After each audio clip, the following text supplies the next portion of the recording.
Well, here we are, folks.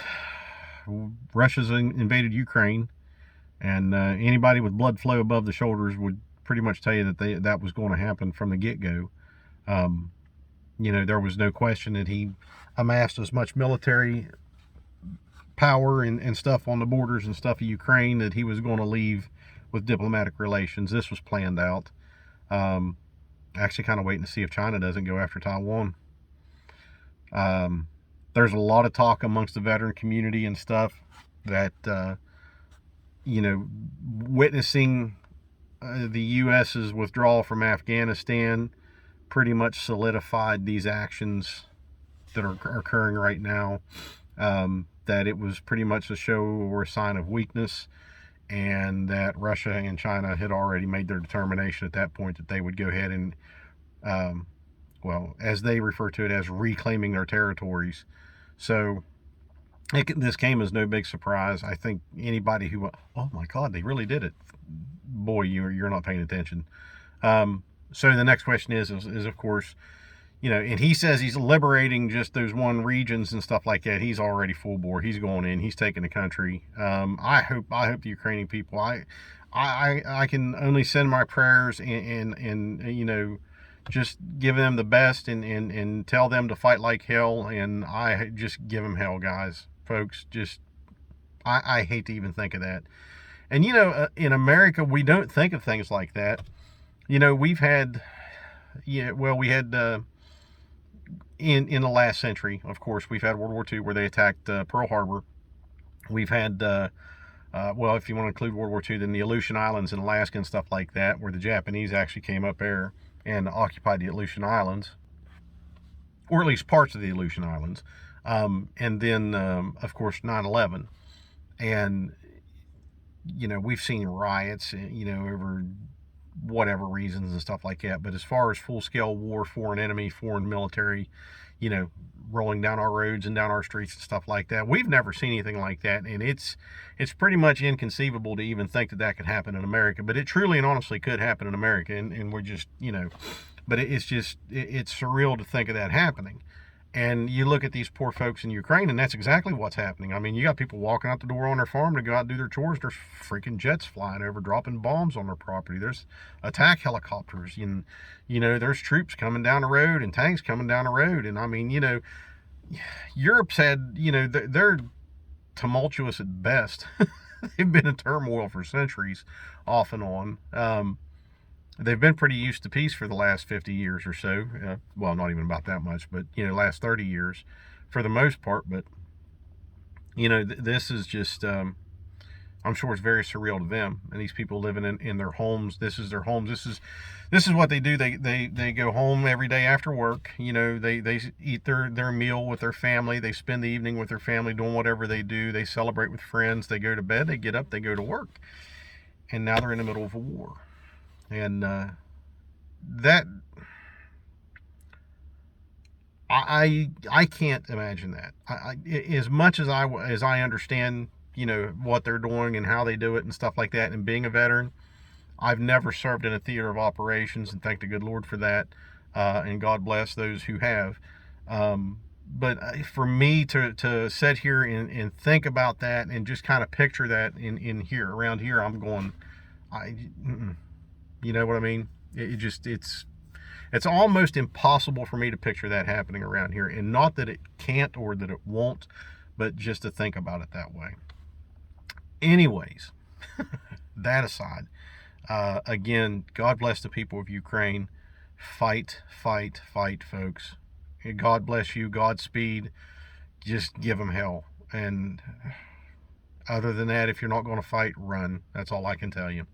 And I wish there was something more that we could do. But, our nation is war weary. We don't make that decision. And I'm not an advocate of sending troops over.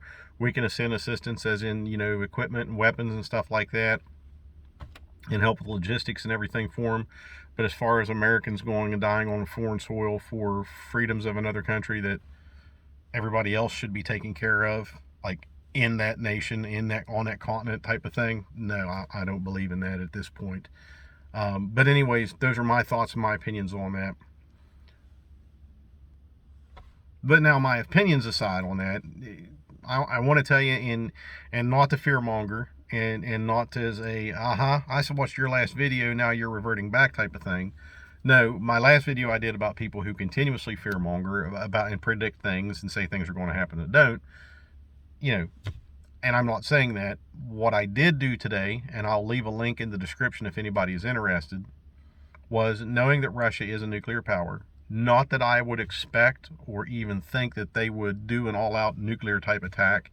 I would say more of a tactical type of, targeted type attack on one position, one place, not a carpet bombing campaign type of, the entire continent type of thing.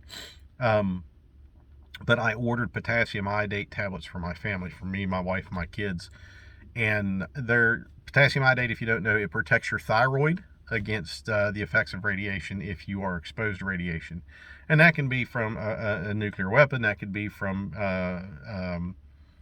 a nuclear plant, nuclear reactor melting down type of thing if you're within a certain distance of it. So why did I order them? Well, I ordered them because we don't have any. Guess what that is? That's part of prepping. Something I don't have, I need to get. Regardless of what I think or how strongly or not I feel about whether it would happen or not, if it does happen and I don't have it, it's too damn late at that point to try to get them, because I'm not going to be able to get them. And living in a rural area that we live in, I wouldn't expect, federal assistance to get in here anytime soon. They're going to be right at the main areas. So, rural folk, we're used to taking care of ourselves and, preparing ourselves for things that come. So be proactive. It's $15 a bottle. I think there's 60 tablets in each bottle. Depending on your proximity to the detonation or the exposure and stuff like that, you take one pill a day for like 3 to 14 days. And that's it. So there's plenty enough in there for me, my wife, and my kids. There's be some left over. You can even give it to your pets if you need to. You know what I mean? Because it's safe for them. But it's something we don't have. It's something that I think would be good to have in the meantime. It's got a 10-year shelf life. It's going to be good. If not, I'm out $60 in 10 years. I take $60 all day long, rather than have to take that kind of thing. But anyways, so it's ordered. And like I said, I'll put the link in the description there if anybody's interested. And it's prepping, So, we put our food stores away. We plan our future out to raise our animals. We plan our future out to, expand our garden and grow our own food to be safe and have safer food and local supplies that are safe and stable. I didn't listen to much of the muttering today. What I did gather from that is blah, blah, blah. Americans are going to pay out the ass for this war. In the form of increased energy prices, fuel prices, and commodities, and all this other stuff. So yeah, it's going to impact the global supply chain more. Food's going to continue to go up even higher. Not fear-mongering, fact. We know all this. This is all going to happen. It's already started. It's already projected. And we're still, with all this going on, we're in the middle of a global pandemic that we can't seem to get away from for whatever reason. But anyways, not to sound glum and dumb here, but, the thing about prepping is making sure you have on hand what you may need. And, I may need a lot of things, but practically speaking, I'll get what we need, what I think we would need, and what I think would benefit us the most in the long run. Local store, Rural King's got 22 ammo on sale now, and it's $6 for a box of 50. And I'm going to go spend some money this weekend. They've got chicken feed on sale too, so guess what I'm going after? I'm going after chicken feed at a sale price. Sale price being the original price that it used to be, but before all this mess happened. But they also have 22 ammo on sale, so I'm going to make sure I go stock up on that. Just because. Be frugal. That's a whole part of homesteading and prepping, is being frugal, stocking up on things that ammo is always going to be valuable. There's always going to be use for ammo. So, and a 22 is a very practical weapon. You can take down a deer with a 22. You can shoot a rabbit with a 22. You can shoot a squirrel with a 22. You can shoot a man with a 22. It's a practical weapon. Okay. So I'll leave it at that. But, just again, reevaluate your stocks, your preps, and everything like that. Go through a couple things. Just in potassium iodate, like it's not something I'm going to go get on a store shelf. At least not that I've ever seen around here. But it is available. It's a very affordable price. I think it's $14-15 a bottle. There's 60 tablets in a bottle. Get you some. Stock up on it. It's good for 10 years. If in 10 years you find it on a shelf and say, well, I'm glad I never needed that, and Mike was a butthole for making me spend $15 on this stuff and I never needed it, I'll take that butthole compliment in 10 years, okay? Because God forbid you would ever have to take it for that reason. So, anyways, I'm not going to continue on the downward slope here with everything.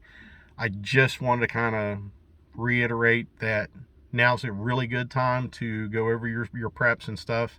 Look at some things that you may be lacking and go ahead and get those now, or at least get them ordered now and be ready just in the event, because Putin's response was anybody that interferes will see a response like they've never experienced in their existence or their history or whatever. Who knows what that means, and who knows what their capabilities are, and how pissed off is this little elf going to get with the massive sanctions that they're putting on him? I don't know. He's a madman. He's a freaking tyrant. I'm sure Iraqis and Afghanis felt the same way about our presidents in the past, but again, I'm not going to get into that. But anyways, so Putin, you're a bitch. I had to throw that out there. But anyways, again, a link in the description for the potassium iodate tablets. Go over your preps, make sure you have what you need. Look at a couple things, double down on a couple things. One is none, two is one. Remember that. Don't go into debt. Don't go on a spending craze or anything like that. Make sure you've got water filtration. Make sure you've got, alternate forms of heat and light. Make sure you've got alternate forms of communication, good weather, emergency radio, battery crank, solar type stuff. All of that. Just go down a checklist if you have one. If you don't, make one. Okay. That's just good prepping advice. And pray to whoever you pray to, that, we never ever have to use those in a situation like the poor folks in Ukraine are, and hope and pray that we never have to use the potassium iodate tablets for their intended purpose. So that being said, again, our prayers are going out to the people of Ukraine, and I hope you fight. I hope you fight until they can't fight, until they turn and run back to Moscow, folks. I really do. And God bless you. Godspeed in your endeavors, and give them hell. And in the meantime, everybody keep prepping. Take care, and God bless.